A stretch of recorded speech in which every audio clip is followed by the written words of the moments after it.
నమస్తే, welcome to I news. Pakistan లో ప్రస్తుతం తీవ్ర విద్యుత్ సంక్షోభం నెలకొంది. గంటల తరబడి కొనసాగుతున్నటువంటి విద్యుత్ కోతలతో పాక్ ప్రజలు తీవ్ర ఇబ్బందులు ఎదుర్కొంటున్నారు. లోడ్ షెడ్డింగ్ తో సింధ్ ప్రాంతంలో ప్రభుత్వ కార్యాలయాల్లో పని స్తంభించిపోయింది.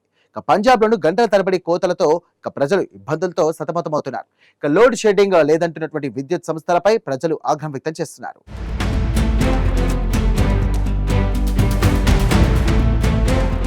పాకిస్తాన్ ను తీవ్ర విద్యుత్ సంక్షోభం చుట్టుముట్టింది. గంటల తరబడి కొనసాగుతున్న విద్యుత్ కోతలు ప్రభుత్వ కార్యకలాపాలకు, ప్రజా జీవనానికి తీవ్ర అంతరాయం కలిగిస్తున్నాయి. ముఖ్యంగా సింధ్ ప్రావిన్స్ లోని విద్యాశాఖ కార్యాలయాలు గత 3 వారాలుగా కరెంటు కోతలతో సతమతమవుతున్నాయి. విద్యుత్ బిల్లులన్నీ సకాలంలో చెల్లించినప్పటికీ విద్యుత్ సంస్థల నుండి ఎలాంటి స్పందన లేదు. ప్రభుత్వ కార్యాలయాల్లో పనులు పూర్తిగా స్తంభించిపోయాయి. ఈ మేరకు పాకిస్తాన్ దినపత్రిక ది ఎక్స్‌ప్రెస్ ట్రిబ్యూన్ ఒక కథనాన్ని ప్రచురించింది. పవర్ కట్లతో ప్రభుత్వ కార్యాలయాల్లో రోజువారీ కార్యకలాపాలు నిలిచిపోయాయి. గంటల తరబడి లోడ్ షెడ్డింగ్ ఉండడంతో కంప్యూటర్ ఆధారిత పనులు, ఇంటర్నెట్ సేవలు, ప్రింటింగ్ వంటి పనులకు తీవ్ర అంతరాయం ఏర్పడుతోంది.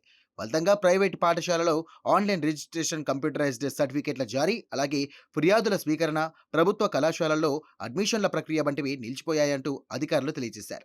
విద్యుత్ సంక్షోభం కేవలం సింధ్ ప్రావిన్స్ కే పరిమితం కాలేదు. ఇటు పంజాబ్ ప్రావిన్స్ లోనూ ప్రజలు ఇదే తరహాలో ఇబ్బందులు ఎదుర్కొంటున్నారు. అక్కడ భరించలేని ఎండలకు తోడు అప్రకటిత కోతలు ప్రజలను తీవ్ర ఇబ్బందులకు గురిచేస్తున్నాయి. గంటల తరబడి కరెంటు లేకపోవడంతో వ్యాపారులు, ఇటు సామాన్య ప్రజలు తీవ్ర అవస్థలు పడుతున్నారు. తరచుగా విద్యుత్ పోవడం, లో వోల్టేజ్ వల్ల ఏసీలు, ఫ్రిడ్జ్లు, టీవీలు, వాటర్ మోటార్లు వంటి ఎలక్ట్రానిక్ ఉపకరణాలు కాలిపోతున్నాయంటూ స్థానికులు ఆవేదన వ్యక్తం చేస్తున్నారు. విద్యుత్ ఉత్పత్తి కోసం దిగుమతి చేసుకునే బొగ్గు, ఎల్ఎన్జీ, అలాగే ముడి చమురుపై పాకిస్తాన్ ఎక్కువగా ఆధారపడుతోంది. అయితే ప్రస్తుతం పాక్ లో తీవ్రమైన ఫారిన్ ఎక్స్చేంజ్ కొరతతో అంతర్జాతీయ మార్కెట్ నుండి సరిపడా ఇంధనాన్ని కొనుగోలు చేయలేకపోతోంది. ఇంధన కొరత కారణంగా కొన్ని విద్యుత్ ప్లాంట్లు మూతపడుతున్నాయి. కొన్ని ప్లాంట్లు వాటి సామర్థ్యం కంటే తక్కువగా విద్యుత్ ను ఉత్పత్తి చేస్తున్నాయి. ఈ అంశాలు పాక్ లో విద్యుత్ సంక్షోభానికి కారణంగా నిపుణులు చెబుతున్నారు. పాకిస్తాన్ విద్యుత్ రంగాన్ని పీడిస్తున్న అతిపెద్ద సమస్య సర్క్యులర్ డేట్. ప్రభుత్వం విద్యుత్ పంపిణీ సంస్థలకు ఇవ్వాల్సిన సబ్సిడీలను సకాలంలో చెల్లించకపోవడం, వినియోగదారుల నుండి బిల్లులు వసూలు సరిగ్గా కాకపోవడంతో ఈ అప్పుల భారం పెరిగిపోయింది. దీనివల్ల పంపిణీ సంస్థలు విద్యుత్ కంపెనీలకు బకాయిలు చెల్లించకపోవడంతో